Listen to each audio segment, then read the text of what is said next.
Почитувани, во неделното интервју на Радио Слободна Европа гостува Костадин Ристоманов, екоактивист од Сдруженијето Здрава Котлина и советник во општина Ново село. Тој е дел од борбата против отворање на рудници во југоистокот, но и против загадувањето на воздухот во Струмица и околината. Господин Ристоманов, денови објавувате дека се палат депонии и дека жителите на Струмица и околината дишат отров, а дека надлежните не реагираат. Кој конкретно ги пали овие депонии? Ние само алармираме, а си постојат органи во државата кои што тоа треба да го истражат. Но ние отворено сомневаме за некоја организираност, за некоја добивка што се остварува од таквото во наводници случајно палење на депониите.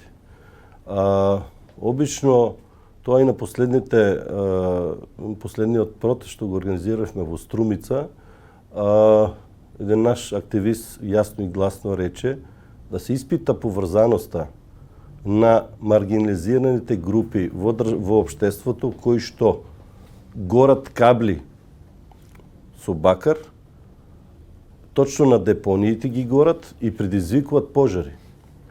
Тој истиот бакар после во непознати локации се процесуира, се дроби и се извезува.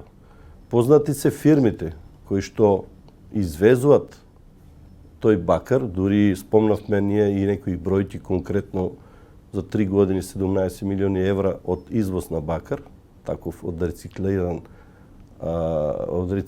материјал. И ние отворено поставуваме прашање, зошто ова никој не го истражува? Ако се сеќавате, ланската година имавме во Кочани една група на луѓе, цел град се дигна да ја блокира депонијата, бидејќи се палеше токму такви маргинализирани групи и поставија камери, поставија чуварска служба и го решија проблемот, но проблемот, тој палењето, се прошири на околните ридови. Значи, тој феномен на палење кабли, палење и при тоа палење и депонии, во кој што ние отворено сомневаме дека постои можност некои и да истовараат отпад увозен од запад, дека тоа се случува и кај нас.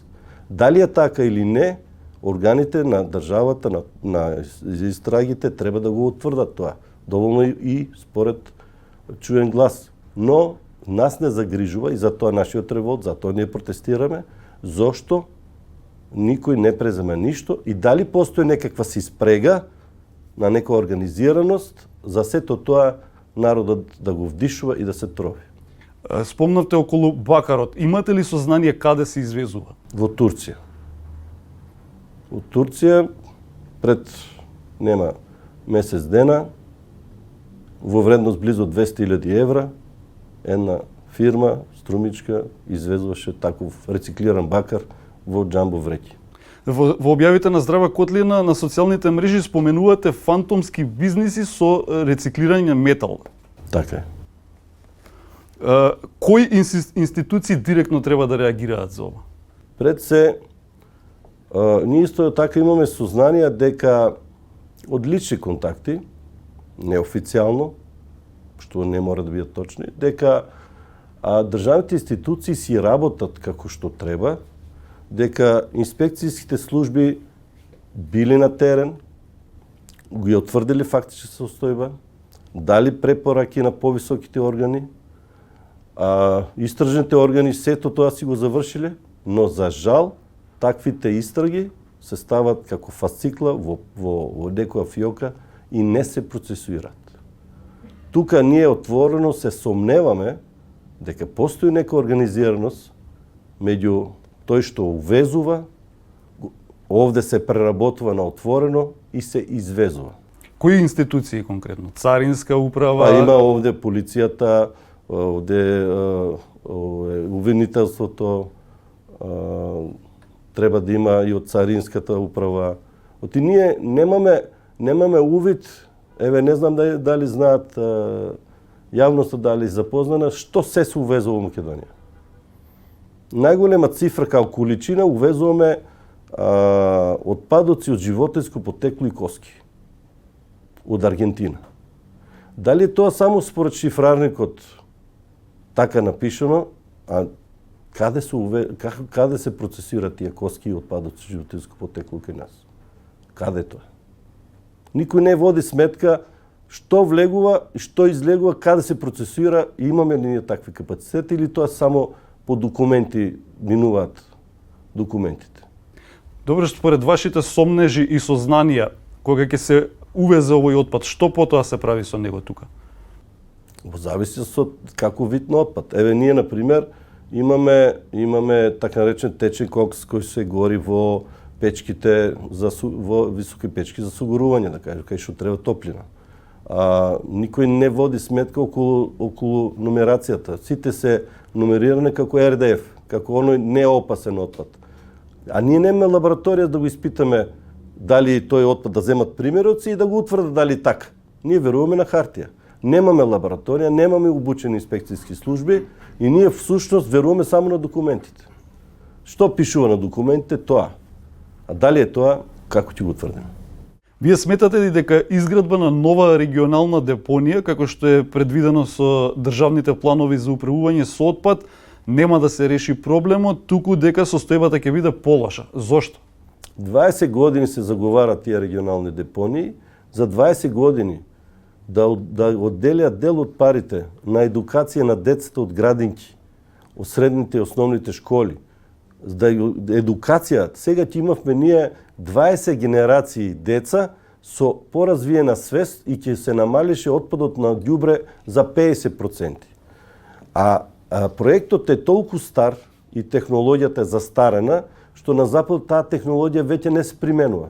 И сега ние, после 20 години, треба да направиме без селекција на отпадот, да го собереме регионално отпадот на исто место и да ствараме само поголем рит од отпад. Без селекција, без преработка на ѓубрето, без пиролиза, да кажем, без кислородно горење. Ние нема да го решиме. Зошто не земеме пример, еве Софија да земеме сега, например. Еве земеме сите западноевропски градови, поголемите градови имат модел како да направиме. Значи сметате дека плановите треба да бидат модернизирани со нова технологија на управување со отпад? А они имат сега на една косина ред ти стураме ѓубре, ред земја, ред ѓубре, ред земја, ред ѓубре и тиста докато ќе го собираме во некои канти и така ќе таложиме, ќе ствараме планини од отпад. Зошто да не го селектираме, зошто да не го преработуваме, зошто да не го сушиме, зошто да не ствараме РДФ, гориво, ѓубриво, органско и така. Но тоа е организација кој што, за жал, нашите политичари немат многу страпление и немат многу време за размислување за да го тоа нешто процесуират. Велите дека во Ново село се планира изградба на леарница за алуминиум, која според вас е тешка индустрија и представува закана за водата и животната средина. Што конкретно е проблематично околу овој проект? Таму е проблематично што купувањето на парцелата, кои што после два сумнително поништени тендери за купување на парцелата, уште тогаш е сумнително. Сумнително тоа што се криеше документите, јас лично како советник 4 писмени барања преку архивот им доставено да имаме увид на документацијата кој што од јавен карактер не ни беше дозволено. Не постоеше табла градежа на која што ќе пишува кој инвеститор, каков вид на објект едно, друго, трето и ние на разни начини дознавме дека се работи за објект, точно називот гласи хала за производство на алуминиумски одливци, цртичка легури. Вие да одлеете нешто, да створите легура, вие мора да ја стопите. Знаеме, алуминиумот се топи негде околу 700 степени до 1000 степени Целзиусови и знаеме дека тоа е топење на отпаден алуминиум. Знаеме дека при тоа се формира така наречена троск или дрозд, кој што нешто најотровно, за кој што има специјални услови во очување, во буриње, едно друго. И таквиот објект е карактеризиран му е дозволено да се изгради во урбанистички регион кај што класата на намена Г2 лесно незагадувачка индустрија и покрај тоа што тој објект де факто е во класата G1.3, како и сите десетина леарници во Македонија. Како можно сите леарници во Македонија да се G1, само нашата леарница е во G2. Тоа е тотално сумнително. И секојдневно се потврдуваат на нашите сомнежи, а опасноста е од тоа што она е изградена на 80 метри од единствената бушотина од која што се снабдува Ново село за вода за пиење. На 50 метра од реката, Струмица, кој што во не дај Боже ситуација, ако се нешто направи, некоја било каква хаварија, ќе го однесе отровот, ќе го однесе во Бугарија, кај што па исто така петричко пијат вода од бушотините од самата река. Тоа е невиден катастрофа би можел да се случи и ние за тоа реагираме. Со години се боревте и против отворање на рудници во југоистокот, главно против рудникот Иловица Штука. Што во моментов се случува со тој проект? Во моментот се случува најопасното нешто, бидејќи немаме никакви информации. Штом немаме никакви информации за нивните активности, значи се работи за нешто многу тајно, за нас многу подло и многу опасно. А бидејќи во близина ни доаѓаат локалните избори, ние отворено сомневаме дека рударското лоби ќе инвестира во идните градоначалници за да им отворат пат за таквите рудници и не само во Иловица Штука и општо рудниците во Југоисточна Македонија.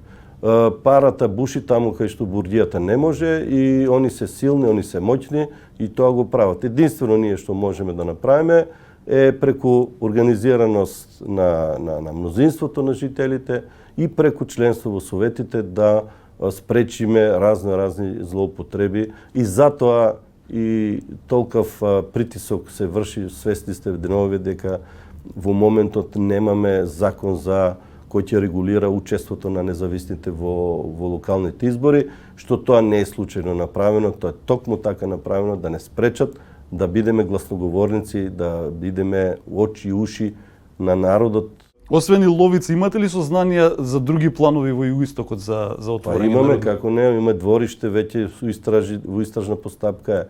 Еве слушаме дека наводно во Валандово веќе наводно сме го изгубили тој меѓународен спор, па сега државата требало да плаќа пенали и така натаму. Така да и сите други такви потенцијални или концесијски простори се потенцијал за рударење. Во очи на исто така мора да кажам нетранспарентноста на стратегијата за рударство, да кажем, или минерални суровини 25-45 година, каде што ние лично учествувавме во креирањето, но на крај во финалниот документ тоа што го запиша нас не повика. Немате увид во финалниот документ? Па имаме увид сега, но прашањето е тоа што зошто го направија без наше присуство.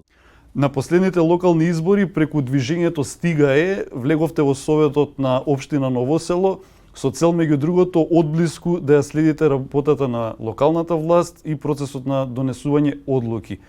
Поречиси 4 години, каков е вашиот увид како функционира локалната власт однатре? Јас само ќе ви кажам еден пример, ако ние пред 7-8 години пред да организираме, кога побаравме од општините Босилово и Ново село да организираат референдум за народот да се изјасни дали сакаат или не сакаат да имат рудник, оние референдуми кои што покасно Уставниот суд не ги поништи под нерасчистилни околности, тогаш ние, замислете, моравме да собираме подписи во ДИК за да можеме тие подписи да бидат валидни, не знам колку беа на број, да поднесеме барање на Советот за да се дискутира за нашата точка.